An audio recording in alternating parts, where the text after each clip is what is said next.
Hello, welcome to From the South. I'm Luis Alberto Matos from the teleSUR studios in Havana, Cuba.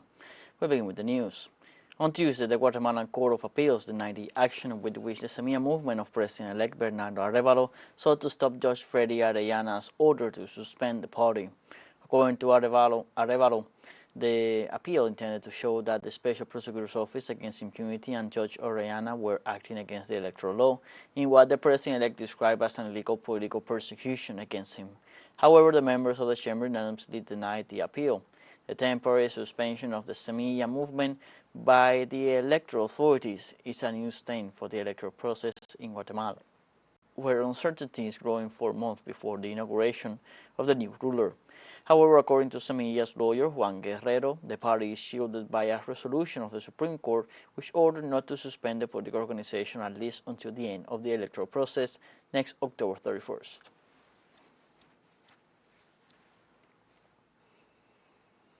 In Argentina, Labor Minister Raquel Olmos called on labor unions to monitor and identify companies that do not comply with measures announced by Economy Minister Sergio Massa. She also informed that fines will be applied to companies that do not honor the payment of 60,000 pesos bonus for workers, which equals just a little over 150 euros at the country's official rate. In statements to different radio stations, the head of the ministerial portfolio made clear that those who receive the benefit will not be able to buy dollars, as she offered more details on the measures supported by officials and mayors and questioned by the opposition. The ministers also recalled the origin of the emergency that forces them to take these palliative actions.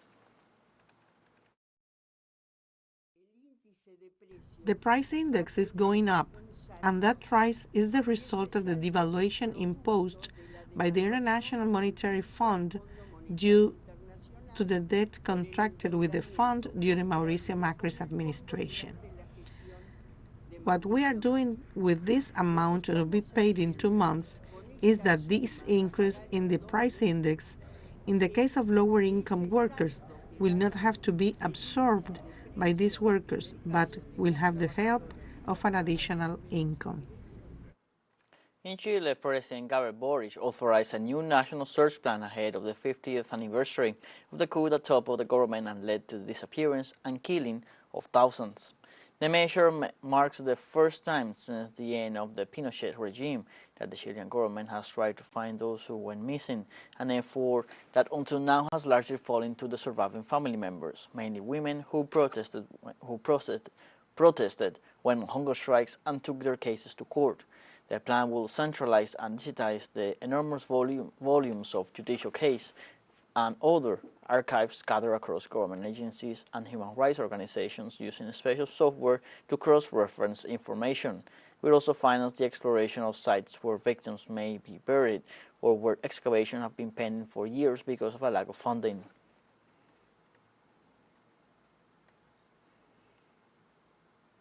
In Chile, by decree of President Gabriel Boric, 2 days of national mourning are enforced as from Wednesday in honor of the late leader of the Communist Party of Chile, Guillermo Teillier. In a message from La Moneda, Boric highlighted his devotion to Chile during all his life and his tireless efforts to build a more just society. Throughout this Wednesday, Teillier's coffin will remain at the former headquarters of the National Congress in the commune of Santiago Centro, where militants, friends, and population in general will continue paying posthumous tribute to him. The president of the PCCH was 3 times member of the Chamber of Deputies between 2010 and 2022.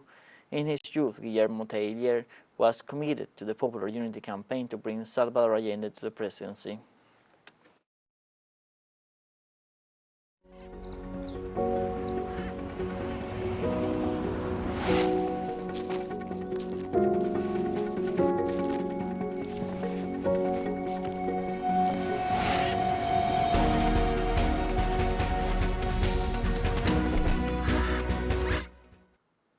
After Venezuelan oil prices fell, a group of friends left noisy and crowded Caracas for bare plainlands in Yaracuy to raise cattle on the premise that Venezuela has a future.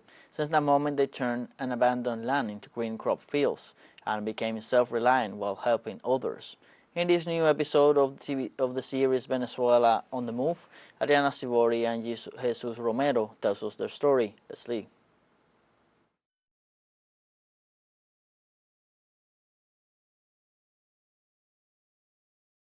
climates.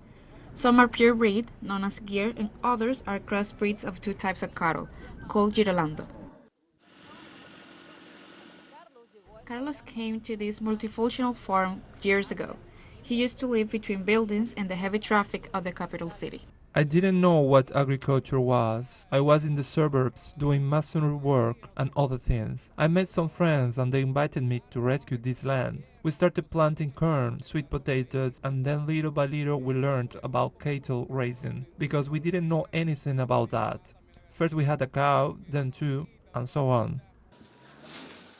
Currently, there are 120 animals, 25 of which are exclusively for milking. From them, they obtain a very good quantity of milk. This type of work makes them love their land unconditionally. I have met friends who have traveled to Colombia, Peru, Chile, and I have family outside of Venezuela. But I do not change my Venezuela for any other country. Venezuela is Venezuela, and Venezuela has a future. If it's about the future, Frank finds it here. To manage production, they hire more staff according to every season's requirements. Every worker has a salary every day. Being unemployed now is a terrible sin.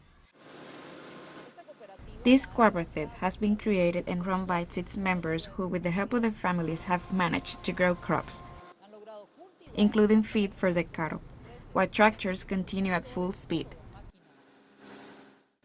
When we came in here, it was bare. And you are already seeing more or less what we have done in 16 years. Whatever is left, we use it for investment. The investments are for a genetic improvement project for small and medium-sized producers. Almost 2 decades ago, this project started with state financing. We are the same, with oil prices at 100 and with oil prices at zero. At zero, meaning no foreign currencies. Today in 2023, in spite of the crisis, the blockade, in spite of so many circumstances that have been affecting us here in the country, we are already 100% self-sufficient. Very proud of the work. They tell us that everything produced here contributes to national food security and is also for self-consumption. The fields where Las Tres R's cooperative is located are part of one of the Venezuelan states that was founded by Ezequiel Zamora in 1859, an independentist that vindicated countrymen's rights. Jesús Romero era nativo de teleSUR, Yaracuy, Venezuela. Let's take a short break, but remember you can join us on TikTok at teleSUR English, where you will find news in different formats, news updates, and much more. Other stories coming up. Stay with us.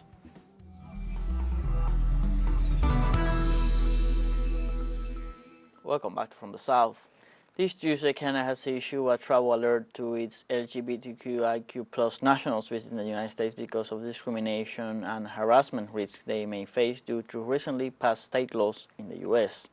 Ottawa issues the warning based on the 500 bills that have been submitted to Washington that, according to U.S. civil society organizations, restrict the freedom of this community. Currently, every three of these bills, especially harmful to transgender groups, have become law. States enacting the legislation can ban performances, limit access to public venues, sports or cultural events, and even deny access to health services.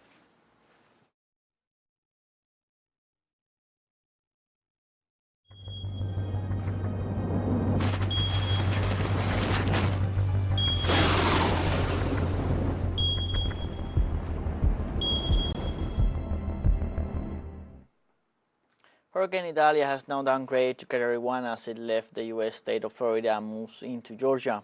The storm center moved through southeastern Georgia on Wednesday afternoon and reached Jacksonville. Flash flooding warnings are in effect for this and the East Carolinas. More than 278,000 people in Florida and 52,000 in Georgia were reportedly without electricity as of 11:30 a.m. local time. 2 people have been reportedly dead in Florida as Idalia passed through that state. Authorities describe the storm and its potentially deadly high surging waters as a once-in-a-lifetime event for the area.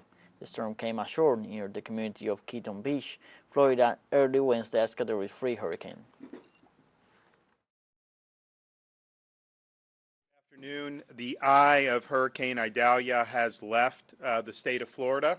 The state is still being impacted by the storm's bands, and we're seeing that particularly in the northern part of the state. So far, there have been 262,000 accounts that had lost power have been restored, and there are more than 250,000 accounts that are currently out of power and in need of restoration. There are, as of now, no confirmed fatalities, and those fatalities are things that get confirmed by the Florida Department of Law Enforcement through medical examiners. We do not have any confirmed fatalities yet. The increasingly rapid melting of glaciers due to global warming could lead to a disastrous chain reaction of broken ecological balance and biodiversity loss. Experts call for laws and regulations as well as more public efforts to protect them. The two ice sheets of Antarctica and Greenland account for approximately 97% of the world's total glaciers. In January this year, a study published in the journal Science showed that in addition to these two large ice caps, about half to more than 80% of other glaciers around the world will completely melt and disappear by the end of this century. Meanwhile, the accelerated melting of glaciers has caused a large amount of freshwater resources to flow into the ocean in a short period of time, diluting the salt in seawater. In addition, new diseases have emerged with the melting of the glaciers.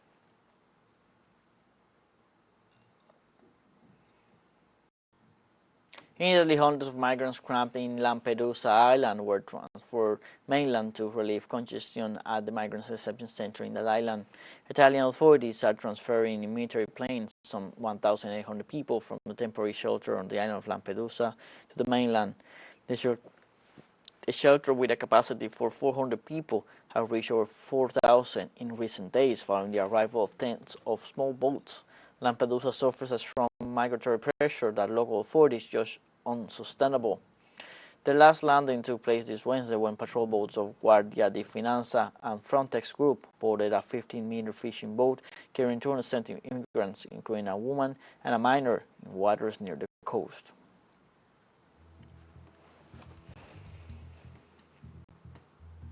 We have a second short break coming up, but before we invite you to visit our YouTube channel at teleSUR English, there you'll be able to rewatch our interviews, top stories, special broadcastings, and more. Hit the subscribe button and activate the notification bell to stay up to date on the world's most recent events. For a short break, don't go away.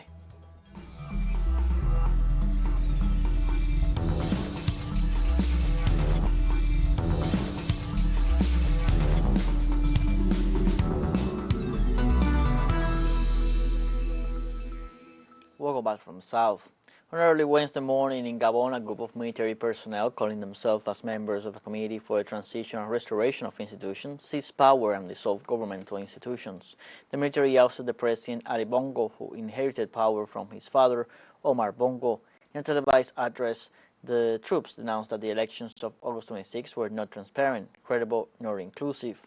They also announced the closing of the borders, the dissolution of all the institutions of the Republic, including the Senate, the Assembly, and the Constitutional Court. The coup leaders informed that Bongo remains with his family and confirmed the arrest of 7 people, among them Noureddin Bongo, son of the president. All of the detainees are accused of high treason against the institutions, corruption, and financial embezzlement.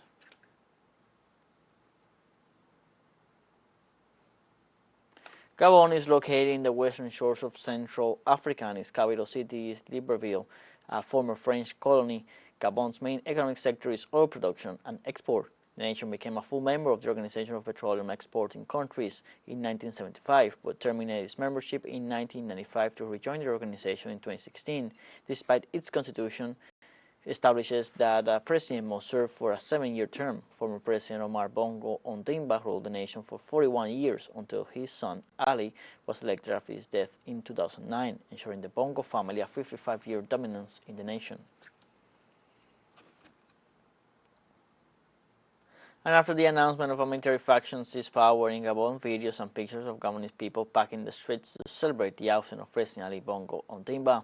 In Libreville, crowds cheered as soldiers passed by as they voiced their concord with the mutinous forces that now put an end to the 55-year rule of the Bongo family.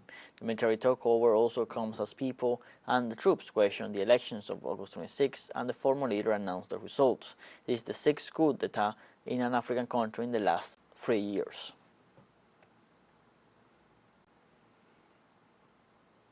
The city of Toledo, in the heart of mainland Spain, is hosting this Wednesday the informal meeting of European Union defense ministers. The recent crisis in Gabon, Niger, and the conflict in Ukraine topped the morning agenda. The High Representative of the European Union for Foreign Affairs and Security Policy, Joseph Borrell, has referred to the situation generated over the last few hours in Gabon, stating that they will meet to address it. The European Union's top diplomat anticipated that the Gabonese military actions could bring instability to the region. By its nature, the European Union Defense Ministers meeting is not a decision-making body, only issuing recommendations.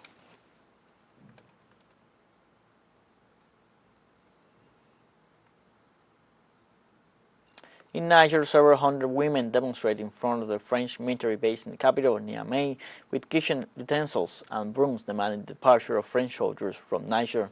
Bagging plates, spoons, and other kitchen utensils together, the demonstrators tried to attract the attention of the press in the country. It's not the men, they say, it is the Nigerian women who do not want French troops in the country. They also carry anti-French posters. The women's demonstration is preceded by others demanding the same, departure of French troops from the country. More than 1,500 French soldiers are still present in the former French colony.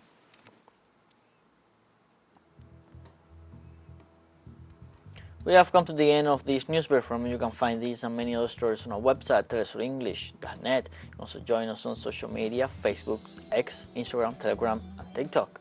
For telesur English, I'm Luis Alberto Matos. Thank you for watching.